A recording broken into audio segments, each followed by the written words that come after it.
అందరికీ నమస్కారం అండి. శ్రీ మాత్రే నమః. ఓం నమ శివాయ. ఓం శ్రీ సాయిరామ్. మార్చి 21 తారీఖు శుక్రవారం రోజున మేషరాశి వారు ఒక పెద్ద గండం నుండి గట్టెక్కుతారు.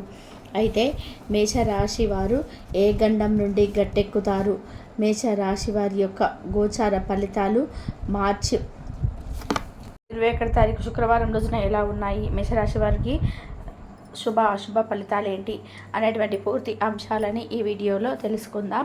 వీడియోను కూడా ఎక్కడ కూడా స్కిప్ చేయకుండా చివరి వరకు చూడండి. అప్పుడే మేమేం చెప్తున్నామో మీకు పూర్తిగా అర్థమవుతుంది. ఇక వీడియోలోకి వెళ్తే కనుక మేషరాశి అనేది రాశి చక్రంలోనే మొట్టమొదటి రాశి. అశ్విని నక్షత్రం 1, 2, 3, 4 పాదాలు, భరణి నక్షత్రం 1, 2, 3, 4 పాదాలు, కృత్తిక నక్షత్రం 1వ పాదంలో జన్మించిన వ్యక్తులని మేషరాశిగా పరిగణిస్తూ ఉంటారు. ఈ రాశ్యాధిపతి వచ్చేసి కుజుడు. ఇక మేషరాశి వారి వ్యక్తిత్వాన్ని పరిశీలించినట్లయితే కనుక ఈ రాశిలో జన్మించినటువంటి వ్యక్తులు ఎక్కువగా ఆలోచించేటువంటి తత్వం ఉంటుంది. నాయకత్వ లక్షణాలు ఎక్కువగా కలిగి ఉంటారు. ఈ మేషరాశి వారు పెట్టుకున్నటువంటి లక్ష్యాలు అనేటివి చాలా చురుకుగా ఉంటాయి. వీరు ఏదైనా లక్ష్యాన్ని పెట్టుకున్నారు అంటే కనుక ఖచ్చితంగా దానిని సాధించేంత వరకు కూడా నిద్రపోరు అని చెప్పుకోవచ్చు. ఈ రాశిలో జన్మించినటువంటి వ్యక్తులు చాలా గొప్పవారు. ఏదైనా సరే ఒక లక్ష్యాన్ని పెట్టుకుంటూ ఉంటే దాన్ని తప్పకుండా అది గమ్యాన్ని చేరేంత వరకు కూడా తగినంత కష్టపడుతూనే ఉంటారు. వీరి యొక్క ధైర్యం సాహసాలతో ముందుకు సాగిపోతూ ఉంటారు. చాలా ఎక్కువగా ధైర్యవంతులని కూడా చెప్పుకోవచ్చు మేషరాశి వారు. అంతేకాకుండా ఈ రాశిలో జన్మించినటువంటి వ్యక్తులు చాలా అందంగా కూడా ఉంటారు. మంచి శరీర ఆకృతిని కలిగి ఉంటారు. ఆకర్షణీయమైనటువంటి వాక్కును కలిగి ఉంటారు. అంటే వీరి యొక్క మాటలతో ఎవరినైనా సరే ఆకట్టుకునే విధానంగా ఉంటుందని చెప్పుకోవచ్చు ఈ యొక్క రాశివారు. అలాగే ఈ రాశిలో జన్మించినటువంటి వ్యక్తులకి కోపం కూడా చాలా అధికంగా ఉంటుంది. ఎందుకంటే ఈ రాశి అగ్నితత్వమైనటువంటి రాశిగా పరిగణించబడుతుంది. అగ్నితత్వమైనటువంటి రాశి అంటే ఈ రాశిలో జన్మించినటువంటి వ్యక్తులకి కోపం చాలా ఎక్కువగా ఉంటుంది అని చెప్పుకోవచ్చు. అయితే ఈ రాశిలో జన్మించినటువంటి వ్యక్తులు చాలా అంటే చాలా మంచివారు. కోపం ఎంతగా ఉంటుందో ప్రేమ కూడా అంతే ఉంటుంది. కానీ ఆవేశం కూడా చాలా ఎక్కువగా ఉంటుంది. వీరికి కోపం అంటే చాలా కోపం వస్తుంది. వీరికి వచ్చేటువంటి కోపాన్ని ఎవ్వరు కూడా ఆపలేరు. వీరికి సహజంగా కోపం రాదు. కొన్నిసార్లు ఓపిక పడతారు. కానీ మరికొన్నిసార్లు ఓపిక నశించిపోతే మాత్రం ఎవరికి కూడా వీరు వినరు అని చెప్పుకోవచ్చు. ఇక ఈ రాశి వారు చాలా తెలివితేటలను కలిగి ఉంటారు. కానీ దానిని సరైనటువంటి సమయంలో ఉపయోగించుకోరు. ఒకవేళ వీరి యొక్క తెలివిని సరైనటువంటి సమయంలో ఉపయోగించుకున్నట్లయితే కనుక వీరికి జీవితం చాలా బాగుంటుంది. ఈ రాశిలో జన్మించినటువంటి వ్యక్తులకి మరి ఏ గండం నుండి ఏదో గట్టెక్కుతారు, ఎలాంటి గండాలు తొలగిపోయి అదృష్టం కలిసి వస్తుంది, ఈ రాశి వారికి శుభ ఫలితాలు ఎలా ఉన్నాయి అనేటువంటి అంశాలను కూడా ఇప్పుడు తెలుసుకుందాం. మేషరాశి వారు ఒక పెద్ద సమస్యతో బాధపడుతూ ఉన్నారు. ఆ సమస్య ఎప్పటికీ తీరుతుందో అని సమస్యలకి పరిష్కారాన్ని కూడా వెతుకుతూ ఉన్నారు. అసలు ఆ సమస్యను సృష్టించుకున్నది కూడా వారే. తెలుసో తెలియకనో సమస్యను సృష్టించుకున్నది కూడా వారే. ఆ సమస్యకు కారణమే అని చెప్పుకోవచ్చు. ఎందుకంటే వీరి యొక్క కోపం వల్ల కావచ్చు, ఇలా తెలుసో తెలియకనో ఈ సమస్యను అయితే సృష్టించుకున్నారు. అయితే ఆ సమస్య నుండి ఎలా బయటపడాలి అని చెప్పి ఆలోచిస్తున్నారు. అయితే ఇలాంటి సమస్యల్లో మీరు చిక్కుకోకుండా ఉండాలి అంటే కనుక మీరు ఆలోచించి మాట్లాడడం నేర్చుకోవాలి. అలానే ఎక్కడ తప్పు ఎక్కడ రైటు, అసలు ఎక్కడ ఎలా మాట్లాడాలి, అలానే కొంచెం కోపాన్ని తగ్గించుకోవాల్సిన అటువంటి అవసరం కూడా మేషరాశి వారికి ఉంటుంది. ఎందుకంటే వీళ్ళు చాలా కోపంతో ఉంటారు. ఎప్పుడు కూడా వీళ్ళు చాలా కోపంతో అంటే మాట్లాడడం కానీ కోపిష్టి వారిలాగా కానీ ఉండడం జరుగుతుంది. కనుక ఈ రాశి వారు కొంచెం కోపాన్ని తగ్గించుకున్నట్లయితే కనుక చాలా బాగుంటుందని చెప్పుకోవచ్చు. అయితే ఈ రాశిలో జన్మించినటువంటి వ్యక్తులు కోపం అనేది అధికంగా ఉంటుంది. ఇక ఈ కోపం అనేది తొలగిపోయి అంటే తొలగించుకోవడానికి ప్రయత్నిస్తారు. కానీ విఫలం అవుతూ ఉంటారని కూడా చెప్పుకోవచ్చు. అంటే ఎంతగా కోపాన్ని తగ్గించుకొని మాట్లాడాలని అనుకున్నా సరే అప్పుడు వీరు విఫలం అవుతూనే వస్తారు. అయితే వీరి యొక్క కోపాన్ని కొద్దిగా తగ్గించుకున్నట్లయితే కనుక చాలా బాగుంటుంది అని చెప్పుకోవచ్చు. ఇక ఈ సమస్య ఏదైతే ఉందో ఇది ప్రతి క్షణం కూడా బాధ పెడుతూ ఉంటుంది. ఏదైతే ఈ సమస్య ఉందో వీరికి ఒక సమస్య వల్ల బాధపడుతున్నారో అయితే మేషరాశిలో జన్మించినటువంటి ప్రతి ఒక్కరు కాకపోవచ్చు.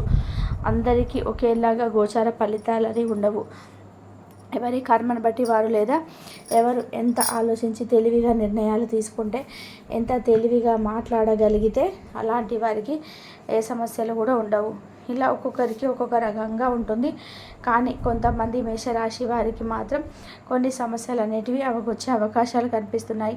అయితే ఈ సమస్యలను తొలగించుకోవడానికి తప్పకుండా మీరు మీ ఇష్ట దైవారాధన చేయండి, నవగ్రహాల పూజ చేయండి, ముఖ్యంగా ఆలోచించి మాట్లాడండి, కోపాన్ని కంట్రోల్లో పెట్టుకోండి.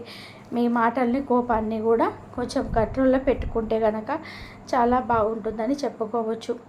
ఇక ఈ రాశిలో జన్మించిన వ్యక్తులకి బరువు బాధ్యతలు కూడా చిన్న వయసు నుండే కూడా అలవాటు అని చెప్పుకోవచ్చు.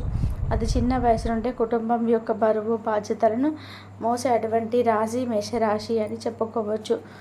ఇక ఈ రాశి వారికి కుటుంబం పైన కావచ్చు లేదా డబ్బు పైన కావచ్చు మంచి అవగాహన అనేది ఉంటుంది. ఇక మేషరాశిలో జన్మించినటువంటి వ్యక్తులు ఖచ్చితంగా ఈ సమయంలో అనుకున్నటువంటి పనులను ఖచ్చితంగా చేసి చూపిస్తారు. గోచార ఫలితాలు అనుకూలంగా ఉన్నాయి. అలాగే ఏదైతే ఒక పెద్ద సమస్యతో బాధపడుతున్నారో ఆ సమస్య నుండి కూడా గట్టెక్కించే బాధ్యత కూడా ఆ పరమేశ్వరుడే స్వీకరించాడని చెప్పుకోవచ్చు. శివనామ స్మరణ చేయండి, పరమేశ్వరుని పూజించండి. పరమేశ్వరుడు ఒక అనుగ్రహంతో మీ సమస్యలు అన్నీ కూడా తొలగిపోతాయని చెప్పుకోవచ్చు. కుటుంబ పరంగా ఉండే సమస్యలు కూడా తొలగిపోతాయి. ఇక అదృష్టం అనేది మిమ్మల్ని వెతుక్కుంటూ వస్తుంది. కొంచెం కష్టపడితే చాలు ఎక్కువ ఫలితం అనేది ఉంటుంది. కష్టానికి తగినటువంటి ప్రతిఫలం తప్పకుండా ఉంటుంది ఈ రాశి వారికి. ఇలా కుటుంబ పరంగా ఉండే సమస్యలు తొలగిపోతాయి. మీరు అంటే కొంచెం కష్టపడితే సరిపోతుంది, మంచి ఫలితాలు ఉంటాయని చెప్పుకోవచ్చు. కష్టానికి తగినటువంటి ప్రతిఫలం ఉంటుంది. ఆలోచించి నిర్ణయాలను తీసుకోండి. ఆవేశం పడేటువంటి మాటలను వదలకండి. ఆవేశానికి అసలు గురి కావద్దు. ఆవేశం అనేది కొద్దిగా తగ్గించుకుంటే మంచిదని చెప్పేసి అనుకోవాలి. ఇంకా దేవుడి అనుగ్రహం మీ మీద పడబోతుంది. ఈ ప్రాబ్లమ్స్ అనేటివి ఉండవు. ఏకంగా కుబేరుడు అలాగే మన వినాయకుడు వీరిద్దరూ కలిసి ఇలా అనుగ్రహాన్ని మీ మీద పడటం వలన మీకు అనుగ్రహం అనేది కలిగిస్తుంది. అలాగే మీ యొక్క పనులు కూడా సక్రమంగా మీరు చేయబోతున్నారు. మీరు దయ చూపిస్తే ఇక ఏ పని కూడా ఆటంకం అనేది ఉండదు. ఇక సాక్షాత్తు కుబేరుడు మీ మీద కటాక్షం చూపించినట్లయితే ఇక దేనికి సంబంధించి ఎటువంటి ప్రాబ్లమ్స్ అనేటివి మీకు దరిదాపులోకి కూడా రావు. ఇక నుంచి మీ జీవితంలో అనేది చాలా అద్భుతంగా మారిపోతుంది. కనుక ఈ రోజు నుంచి అయితే మార్చి 21 తారీఖు నుంచి శుక్రవారం రోజు అయితే మీరు కొన్ని చేయకూడని కొన్ని పనులు 2 వస్తువులు మాత్రం ఎట్టి పరిస్థితుల్లో కూడా చేస్తే మాత్రం ఆ నాశనాన్ని మీరే కోరుకుంటారు. అవి ఏంటి అంటే కనుక మీరు చేయాలనుకున్న పని ఉంది, వేరే వాళ్ళ మీద డిపెండ్ అయ్యి ఆ పనిని వాళ్ళు చేస్తారులే ఏముంది టైం చాలా ఉంది కదా అని మీరు నిర్లక్ష్యం చేసి అని మీరు ఇలా ఎవరైతే చేస్తే ఎటు అవ్వడం అంటే అనేక ఆలోచనలతో ఏదైతే ఉంటారో దాన్ని మొట్టమొదటిగా స్టాప్ చేయాలి. మీ పని మీద మీరే శ్రద్ధ వహించాలి. దాన్ని వేరే వారు చేయరు కదా. అలాగే ఇక్కడ మీరు ఏ పని స్వయంగా చేయాలి అనుకుంటే ఏంటంటే కనుక మీరు ఏదైనా బిజినెస్ స్టార్ట్ చేయాలనుకున్నారనుకోండి, ఎక్కడికైనా వెళ్ళి ఏదైనా పని చేయాలనుకున్నా కానీ డబ్బుకు సంబంధించిన ఎటువంటి పని కూడా మీ చేతిలో నుండి చేయాలి. వేరే వాళ్ళ మీద ఆధారపడి మీరు వారితో చేయించుకోవడం అసలు మంచిది కాదు. కనుక ఈ 2 పని ఏంటంటే కనుక అందరినీ నమ్మడం, మీరు చాలా గుడ్డిగా నమ్ముతూ ఉంటారు. ఇలా మీరు అందరినీ ఇట్టే నమ్మడం వల్ల మీకు ప్రాబ్లమ్స్ అనేటివి చాలా వస్తూ ఉంటాయి. కనుక తొందరపడి ఎలాంటివని నమ్మకూడదు. ధన్యవాదాలు.